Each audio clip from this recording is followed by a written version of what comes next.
travel a lot, there are things that happen that are sometimes simply unfair. And I mean past the regular stuff, past a delayed flight or anything. Years ago, I had a flight to Boulder, and I was coming from Chicago, and I had a window seat. And the man next to me was eating a whole rotisserie chicken.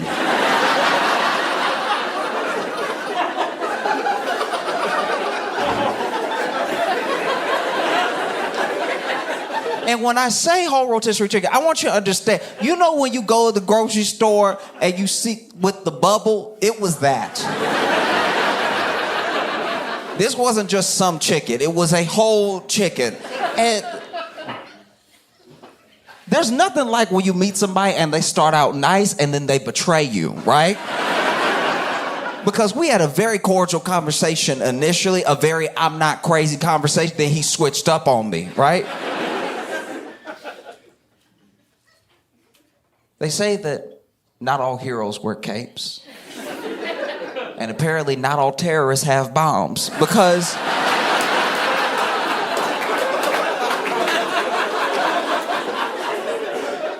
the way it started is basically my man was in the middle seat, and you always have to be nice to the person in the middle seat, because if they're in the middle seat, their life is not going well right now, okay? Because this is the thing with the middle seat that people disregard. Whatever happened to you while you traveling also happened to them, right? Maybe you were delayed. Maybe your flight got canceled. Maybe you had to spend the night in the airport. All that happened to them too, and they're in the middle seat. So they're still having a worse day than you can imagine, right? And so I'm always nice to the person in the middle seat. So, we both sit down and everything, and then we look at each other, and I'm like, hey, how you doing? I feel like I'm a pretty cordial person, very approachable and everything. So I'm like, hey, how you doing? I'd love to strike up a conversation and stuff. And he's like, oh, I'm great. And in retrospect, he was great because he knew what he was about to do.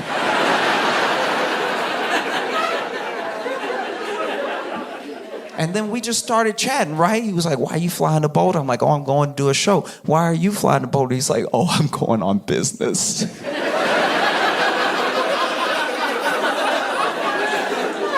was like, he must love his business. Like, little did I know he was going to do the devil's business, right? And so we are barely diagonal. We're basically one wheel off the ground when he decides it's his time to shine, right? And so this man reaches under the seat. He kept it under the seat because he wanted people to think it was a carry-on, right? So he pulled this chicken from under the seat. I had no idea what it was because it was just in a bag, right? So he pulls this from under the seat, and he really pulled it because I guess it got stuck, so he really pulled it, right? And then he pulls up and he lifts it. And this man is bigger than me. And anytime somebody is bigger than me and making me nervous, I go through scenarios in my head of what could happen next, right? So then he pulls this bag up and he lifts the bag. Now the bag the chicken was hot, right? So the chicken was hot, so there'd been some condensation around the actual shell of the rotisserie chicken. So the bag was clinging to the chicken, so I can't tell what it is. All I know is it's heavy and wet, right? So I look over at the bag, and it's got a little bit of steam coming out of it, and I'm like, that's why he was nice to everybody, because he got a bomb, right? And so then he grabs it from the bottom and starts peeling the bag off of the chicken, and I'm like, oh, okay. I wish it was a bomb. I think a bomb would have been easier for me to manage right now. This is actually going to be more upsetting than a bomb. I can already tell, right? And so this is my other thing, too. How did this man get this past TSA? Because there's an organization specifically designed to stop this sort of thing from happening. How did he get this on? Because they took my water. I can't have my water, but apparently he can have 12 ounces of chicken juice.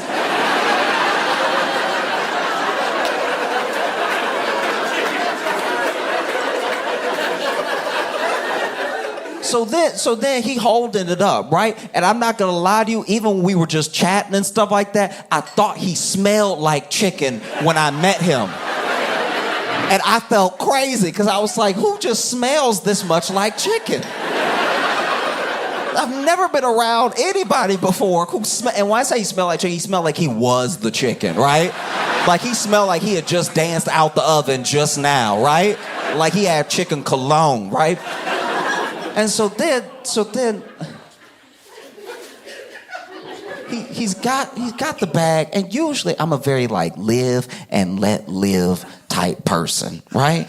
Just let everybody do their thing as long as it's not harming anybody, right? And I don't like when things are like exclusion just for the sake of being exclusive, just for the sake of other people not being able to have it, right? Like we made this price so some people can't come. We made this price and what. But I will say, I do like, we need to keep planes plane prices, because when planes are bus prices, bus behavior comes to planes.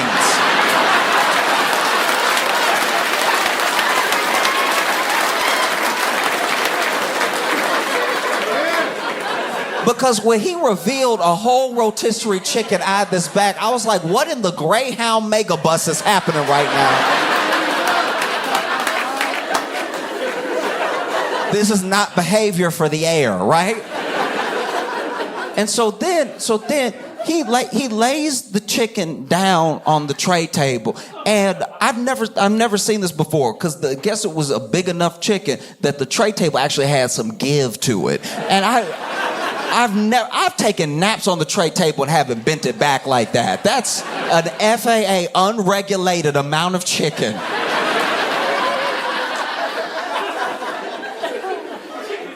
And I'm not gonna lie, as soon as I saw the chicken, as soon as I saw him put on a tray table, I tried to dissociate right there. I was trying to go somewhere else. I was like, ooh, like, I was trying to be anywhere else but right here, because I even put on my noise canceling headphones and just tried to pick a movie and just not be a part of what was happening right now, right? But okay, I've got them on, right? I picked the movie, and I am trying to watch Moana, okay? But all I can hear is the sound of him eating chicken. Babies can't get in here. Like, and when I tell you, this is how you can tell it was like premeditated too, because this chicken was still very, very hot, which means he got it right before the flight. That means he went to Albertsons and got a full rotisserie chicken, then was like, well, I have a flight. I don't think that's what happened. I think actually he was on his way to the airport, and he was like, I'm making good time. I got that pre-check. Let me make a stop by Albertsons on the way, pick up a snack, right? And so this man does not have a fork, because a fork would have got him caught, right? He just has the chicken on the tray table, and he is eating it with his hands like he is Henry VIII.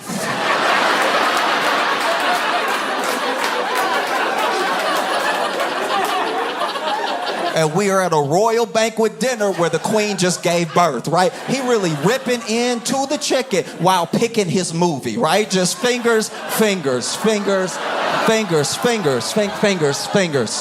right? And so in my head, I'm like, what do I do? Because somehow this isn't illegal. See, that's a problem with our lawmakers, right? Our lawmakers write the laws after stuff happened. They're not thinking ahead to things that should never happen and writing a law for that. And likewise, with the airlines, they don't come up with the rules ahead of time. They wait for crazy stuff to happen, then they change the rules. But they should have sent it in your ticket, in your confirmation email for your ticket. They should have been like, hey, also, please don't bring any chicken from home, all right? We have all the chicken you need. The airport got you, okay? Because I don't remember this exactly, and maybe I'm not being fair, but I'm pretty sure the airport we were leaving from had a Popeyes. So he had access to chicken, but he wanted his own chicken, right? He was like, oh, they do it all apart and stuff. Let me get the whole thing. And so then I'm like, I don't know what to do. And so all right. I'm not proud of it. And I want to be clear, I didn't do this right away, right? Because even when he pulled out chicken, put it on the tray table, we are here. Like, he acted quickly. But by the time I did what I did, he had got down to the bone, okay? So he had a little bit of breast, a little bit of wing, a little bit of thigh. He had a good amount of his chicken. It looked like a crow had got to it by the time I did what I did, okay? But basically, I was like, I can't do this. I can hear it. I can't stop hearing it, right? And so I just pretended to fall asleep, right? Waited a little while. Even gave a couple, right? Because if you do the pig snores, people think it's a deep sleep, right? And so I pretended to sleep. And like, this is my thing. You probably experienced this. When you have somebody, maybe you're dating somebody and they sleep over for the first time and you see what type of sleeper they are, right? Because some people are like little squealers. Some people, some people are snorers, like, right? Some people are thrashers.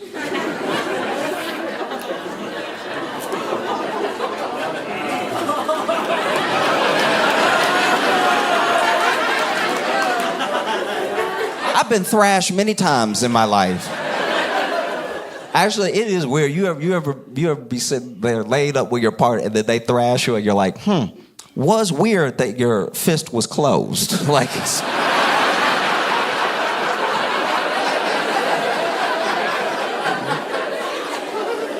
but anyway, I'm pretending to sleep, right? I even hit him with the right, and then just after a while, I wait a little longer, and then I'm like,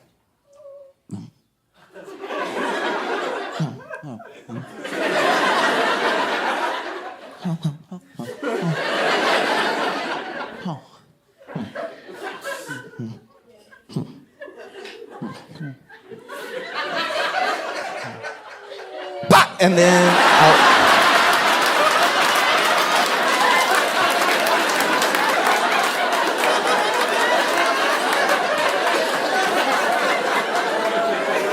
and I had to like open one eye a little bit to make sure I really got the chicken, right? Because I didn't want to miss, because you're going to get another chance, right? Like, if you miss that first time, he started protecting the chicken and everything. So, I opened my eye a little bit and I cleaned that chicken. Like, I Tiger Woods that chicken. So then the chicken flies off the tray table across the man in the aisle seat, right? I forgot to mention, there was someone else who witnessed this entire thing. I'm actually very interested in what his perspective was, because he didn't have headphones on, so he heard him eating the chicken in his ear. And I'm telling you right now, if it was bad for me, it was horrible for him, because the sound of a grown man eating a rotisserie chicken with his hands does sound exactly like a dog eating a person. It's just as horrific. The sound will never go away, right? I can hear it right now, right? And so then chicken shoots across him. It hits the tray table not the tray table, the armrest of the other aisle seat, and then it hits the ground, where I think it had some bounce to it because it still was mostly intact. So it was going to move like a chicken would move, right? Now I got to keep my eyes closed again because I'm supposed to be asleep for this, right? But I do hear a muffled scream through my headphones, and I don't know what it was, because once again my eyes are closed. So I don't know. This is what I think happened. We were, as a plane, we were making a little bit of a turn. We were at a little bit of an angle, right? So we weren't still ascending, but we were like dipped a little bit like this. So I think that the chicken hit in the aisle, rolled back a little bit, must have rolled into a new person's aisle, right? And so then it rolled into their aisle, and they looked down, and all of a sudden they got their foot in a chicken, right? And that, because it wasn't a scream like, it was a scream like, and that's...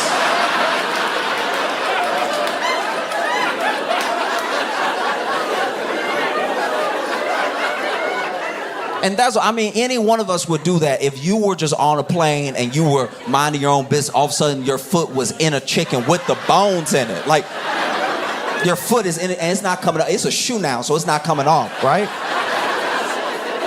We'd all be like, And so then I hear him through my headphones. He's like, what the hell? Like, he screams, what the hell, right? And so then I gotta pretend to wake up. So I'm like, oh.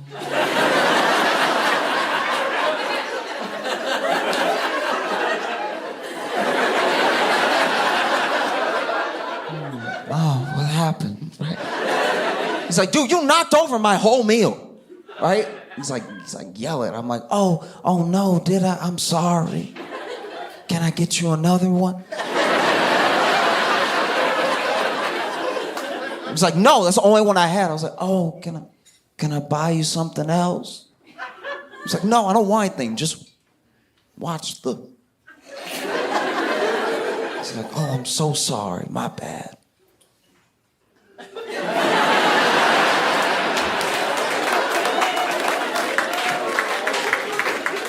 And then I did just have to sit next to that dude on the plane for the rest of the trip. I've never had anyone shoot me dirtier looks than this. He was just looking at me the rest of the flight like.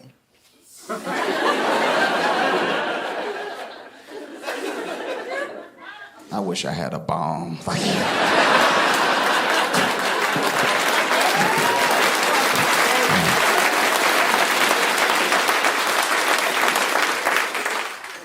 We're really in it now, you know?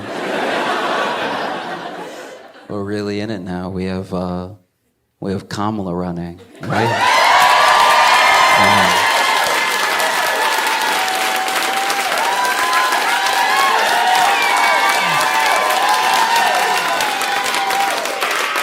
You want to know the wildest thing about Kamala running is I saw her first 2 campaign events, right? And just to have somebody talking regular.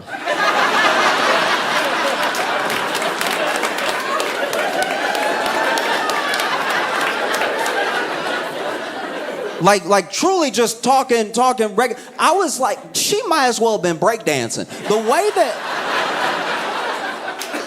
The way she went up there and said thank you and was remembering names and stuff, she might as well have been hitting that. Like,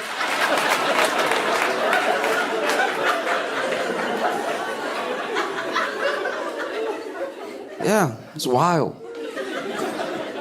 You know, because some people say that they don't see Kamala as president, but I see Kamala as president because I thought she already was president, right? And what I mean is, when Biden dropped out, I got a notification on my phone, and the notification on my phone was from a news outlet who worded the news very poorly in the headline, because I was at home and all I saw was Biden's gone, Kamala's in.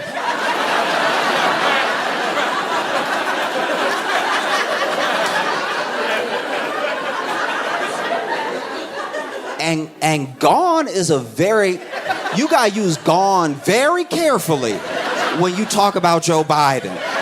You can't just be out here saying gone willy-nilly, right? And so when they said gone, I was like, oh, that was the COVID he got. He got the real one then. If he gone, oh no.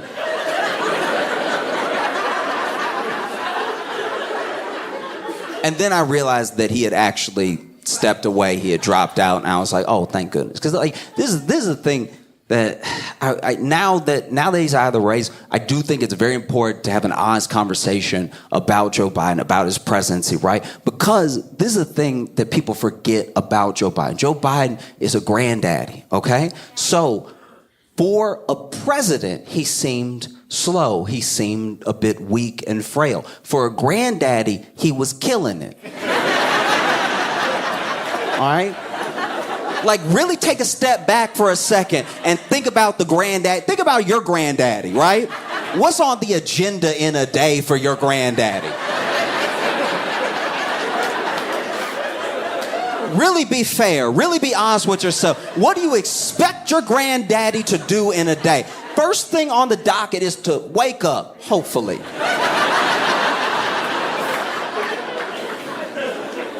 Second, have some jam. Tell some stories. Yeah, I mean, like...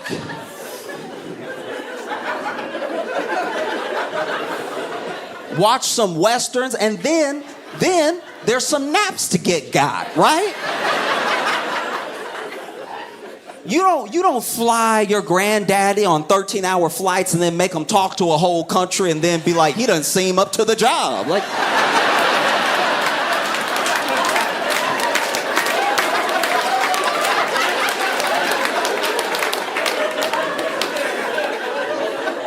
Because Biden was busy just being a granddaddy. Everyone loves to forget that. We went to Biden as a granddaddy, and we were like, hey, we need you to run. And then he was like, are you sure?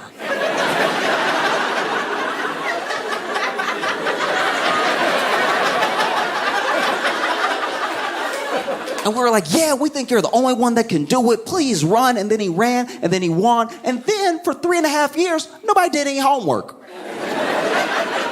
Nobody did any building up of any other candidates. Nobody did any real research into who was next up. So then, election time comes along. They're like, hey, we need you again. And he was like...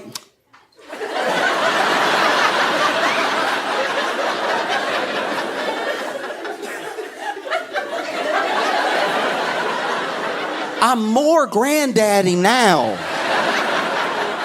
than I was before. They were like, please, Joe, come on, Because that's one thing that I don't know. I look at it and I think that both we and history should remember Biden for doing an incredibly patriotic and courageous thing. That stepping aside is a big deal, right?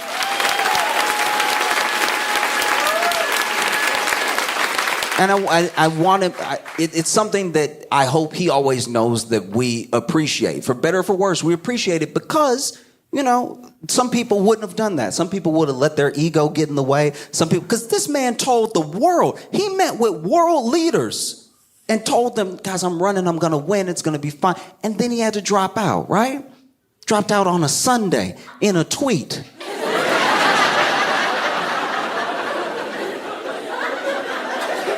On a Sunday with a tweet with COVID. And I'm not gonna lie, maybe I'm not being fair, and that's okay, but I was furious at Biden when he got COVID. How dare you get COVID the same week Trump got shot at? Trump got shot at, blood and stuff, and then Biden over here,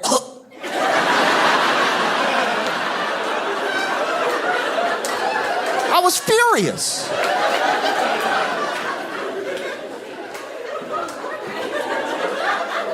But I really want us, and I think that it's something that I wish more leaders did because in a weird way it did feel for a second like they actually listened. Because we had been saying, we were like, guys, I don't feel great. And then something happened. That almost never happens. This is America.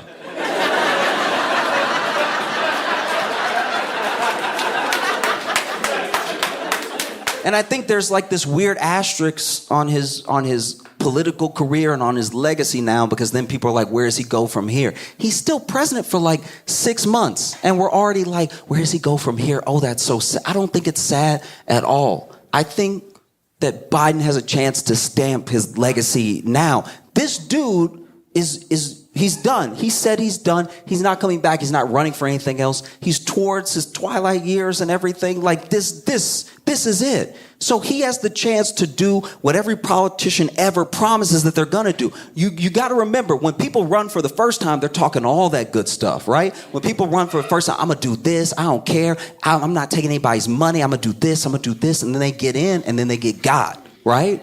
Then all of a sudden they're talking like an assistant manager zombie. They're like, well, we have to really look at the votes.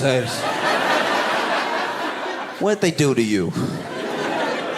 But that Biden doesn't have that. He has to worry about a second term. He doesn't have to worry about next position. This dude could have the most radical presidency for the rest of the time that he's in office. He has months left to exact some of the craziest change you can imagine because he's never coming back. This is it. This is what people wish our politicians had, right? Because you don't know who somebody is until they put in their 2 weeks.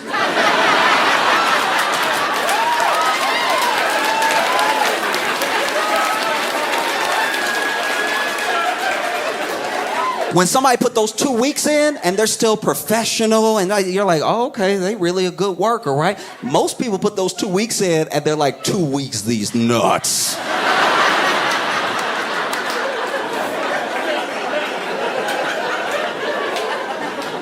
Two, Biden right now has the power to just go ahead and just drop executive orders like mixtapes.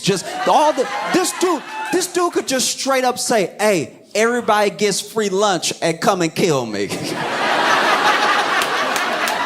Right? Free school lunch for kids. Everybody get maternity leave. How about that? You can fight me in court. I won't be there. You can fight me in court. Right? And then you look at, you look at Kamala and what her campaign's going to be like and what the opposition against her is going to be like. And it's already started in some sense, but you can tell that people don't really know how to attack her.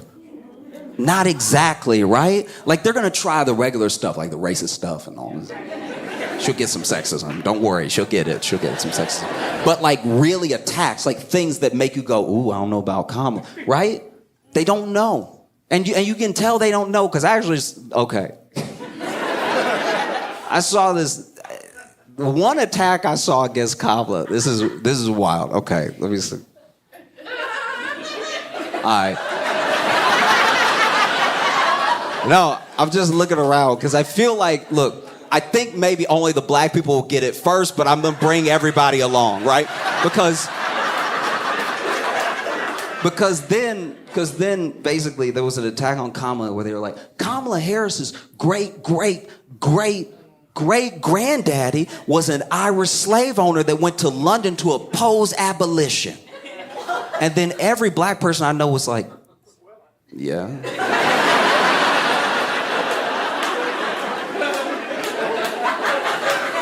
Sorta checks out. There's a reason it's her great-great-great-great-granddaddy and her great-great-great-great-grandma wasn't mentioned. And if you know, you know, right? That's what's so crazy to me is that I'm not saying Kamala's the perfect candidate at all. And I, she said herself she's gonna have to earn and win your vote and everything, and she plans to do that. But I will say the last time somebody had to go back to the 1800s to attack a candidate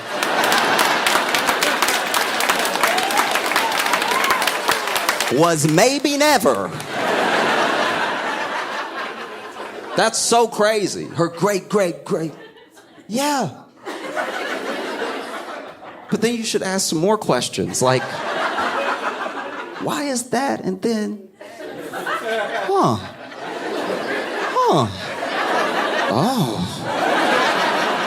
You know what I mean?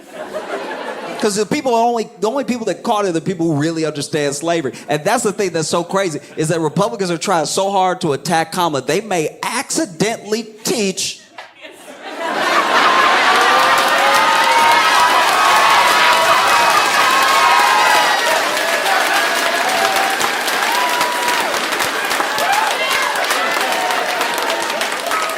like I thought you burned all the critical race theory books.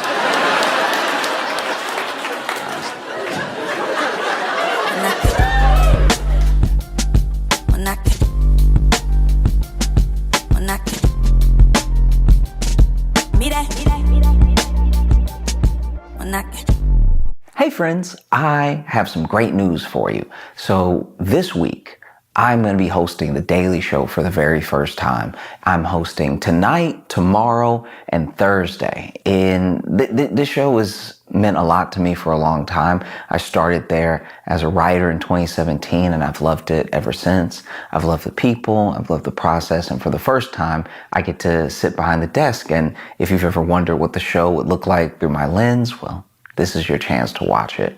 And I just want to say thank you, because this is in no small part because of you, because of this community, because of everything that we're doing on this channel is a lot of what led to this opportunity.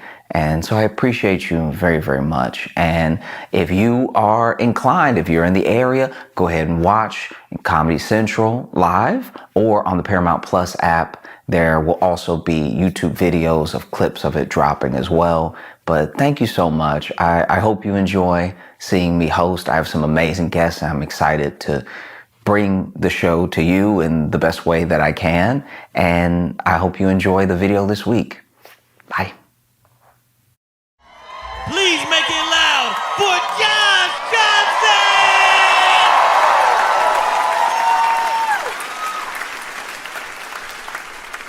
Okay. All right. Look.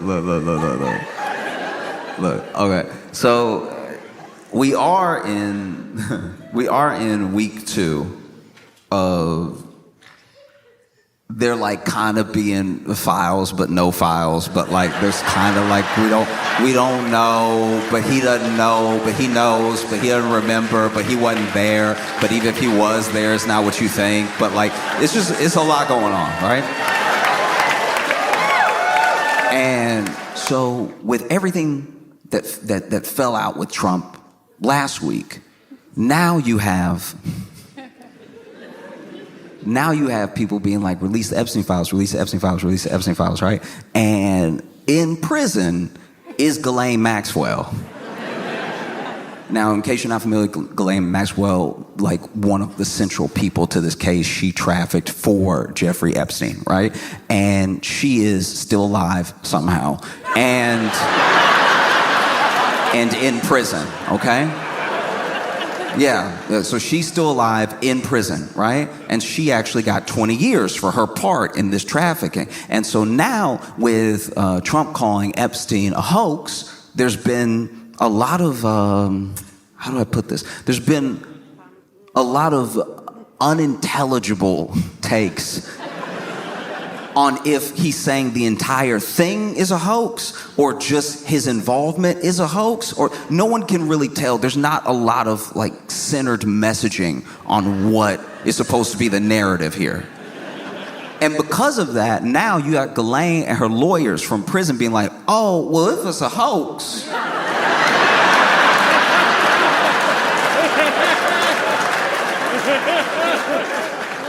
no, I'm just saying if like nobody got trafficked to anybody, then I'd like to appeal, right?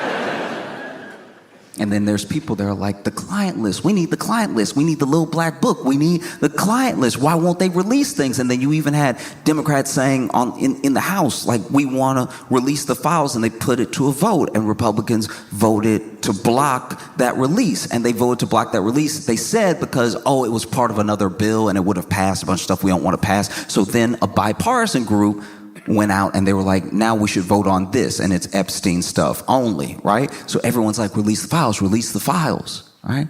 And then Ghislaine is like, I got the files. I got them in my head. Like, I'll tell you right now, which is such a crazy thing to me to watch. If you've been watching this whole thing take place, Ghislaine got arrested in like 2020. I think she got sentenced in like 2022, and she's been in jail this whole time. Why is she just now saying, I got the list? It feels like when your boy who like really thought he was gangster finally goes to jail and gets like the first roach in his sandwich, and he's like, I'll tell anything you need me to know, like anybody. If you have any questions, I will answer follow-up questions. Just please get me out of here. I think there's rats in the cheese, please. And so you had Trump really stressing this week, stressing hard, going back and forth with people. This man's getting more and more comfortable cursing out loud and on text. Like, he's crazy. Just like decorum's fully out the window. Like, there wasn't much of it to begin with, but now he's just like, ah!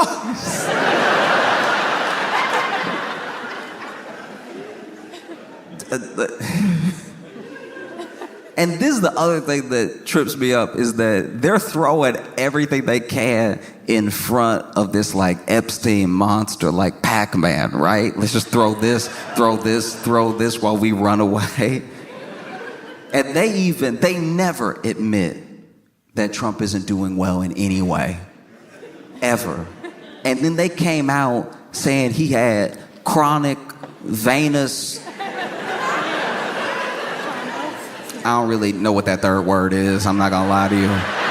But basically he got chronic veins or something. I don't know if that means he got extra, or I don't know what it is, but it's affecting, his health a little bit, and his hand looks like he got an ace bandage on it, but like that's his skin, right? And so I saw that and I was like, wow, they must really want this thing to go. Talk about anything else, please. And then just today, Tulsi Gabbard released these Obama Russia files. You know, the files everybody's talking about.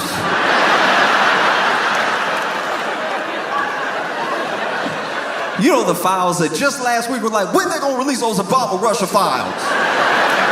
Why can't they get the Obama? What is Obama hiding? All right? We want his Russia files. You know, we've been hungry, thirsty for some Obama Russia files. Ooh, I can't wait to it. I can taste them. Let me get those Obama Russia files. That's so bad. That's so bad. It means you have nothing. You truly have nothing to throw in the way of this thing, because Obama Russia file, you won. You won in 2016, you won in 2024. I haven't read the Obama Russia files, admittedly. I haven't read them yet. But I have a spoiler alert for you. Trump came out on top.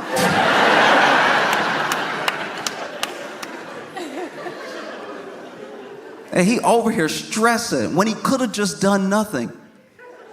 Eventually, he's in the White House, he's asked about it, and he's like, look, if Pam Bondi finds anything credible, she can release it. That's all he had to say the whole time. He could have avoided this entire thing if he had just said that, look, if the AG finds something credible, she can release it. And then people really don't have much to say, because it's like, that's what they want. He says you're gonna get it. I don't know if that's true, but like, that's all you have to do. Keep your calm, play it cool. Instead, he was like, why would you,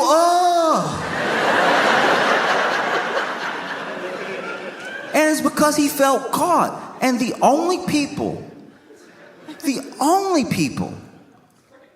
who within this week have been as caught as Trump and reacted as badly was that couple at the Coldplay concert.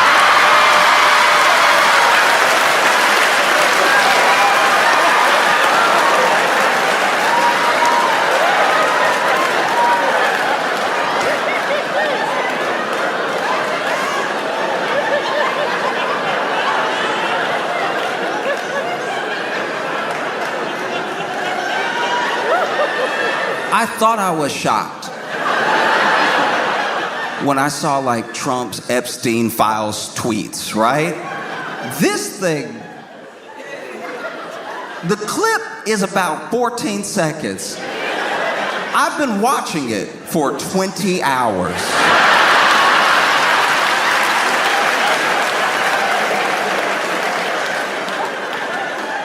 Okay, all right. In case you haven't seen this, is Coldplay concert, right? Cold playing. Coldplay doing their thing, all right? Being Coles.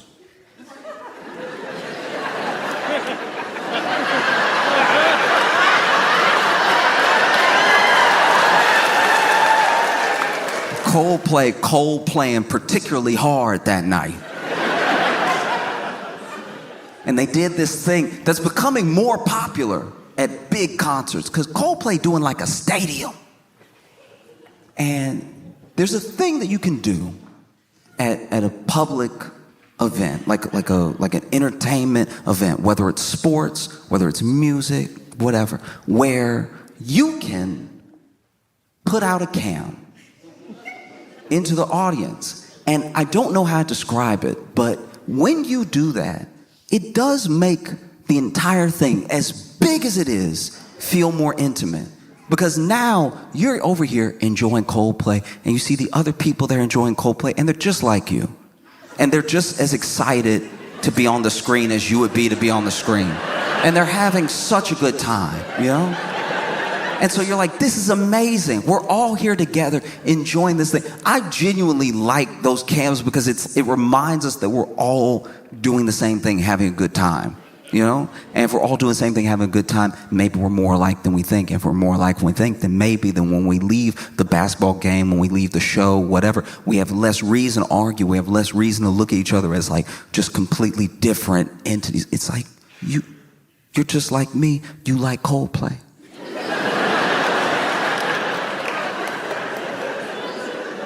You know, and I'm not you know, a big enough act to do like a stadium or anything like that. I don't really have screens at my shows and stuff. But I heard that the CEO of the largest tech firm in Louisville was here tonight, and so I brought a cam out tonight. If you want to.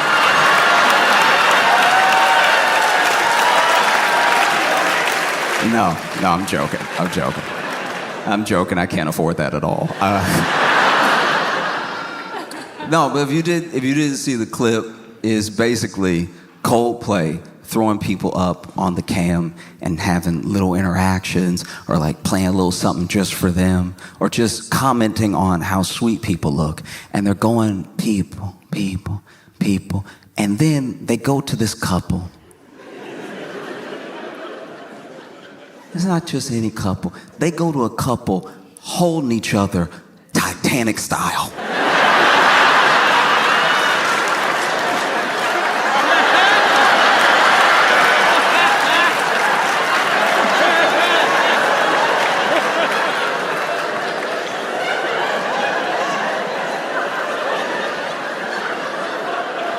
And to be fair to her, she didn't have the arms out like Rose. She was holding his arms.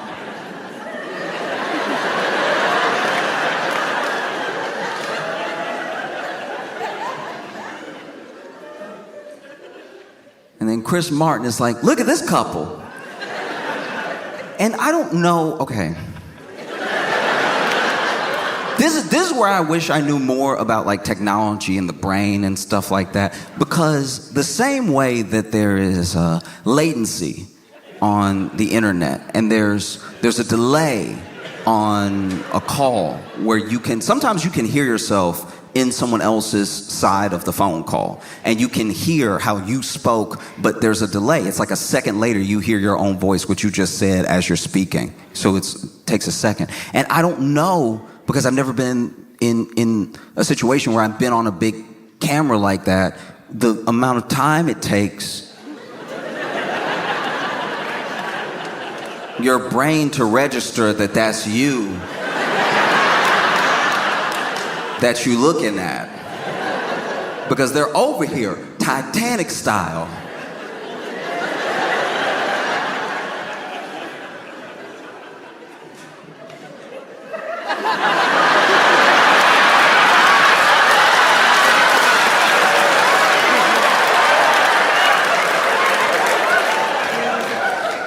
If you've ever seen the film Titanic,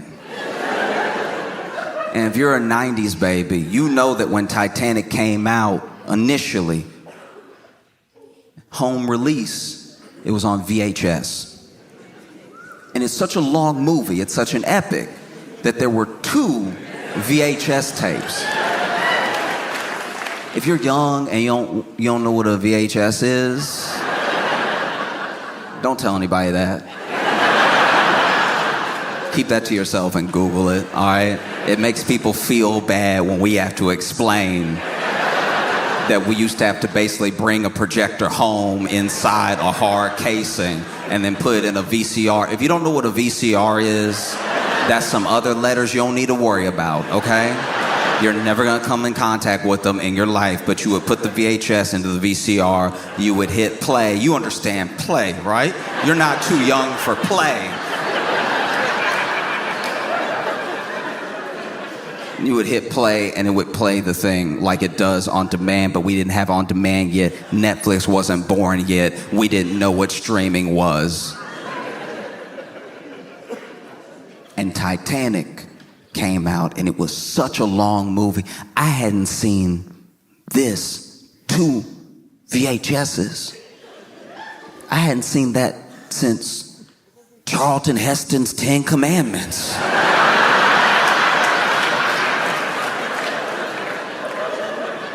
If you're too young to know what Charlton Heston's 10 Commandments are, it is also a film, but that film is almost as old as the people the film is about, all right?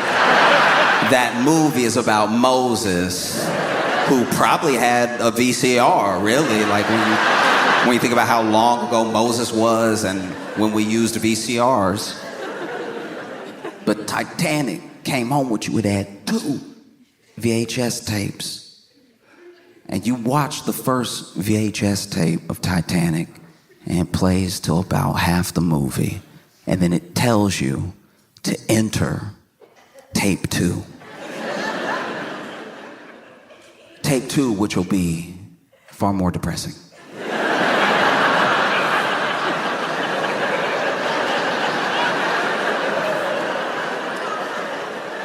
If you were like me and you shopped at a lot of like thrift stores, sometimes when you go to a thrift store, you don't get to get the thing the way it was intended when it was sold. You might go to a thrift store and buy Titanic and think you got all the Titanic in one VHS tape. And then bring Titanic home and watch Titanic, but you only watch tape 1. And so you don't even know that there's a tape 2 until the end of the VHS where it says insert tape 2 and you don't have it. So you're like, all right, I'm just gonna have to settle with what I got, which was a very sweet story about 2 people who met on an epic adventure. I think I'm willing to leave it there. And it's not until years later you find out the horror that is Titanic Part 2. Part 2 where everything going awry.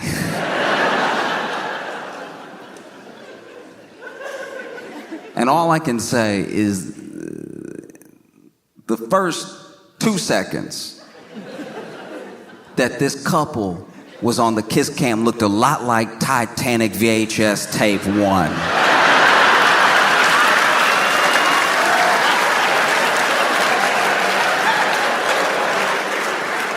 And then when they realize that they are the camera, it looks a whole like Titanic VHS tape 2. Honestly, they look like they on the Titanic. When about tape 2 takes place. And so you see them.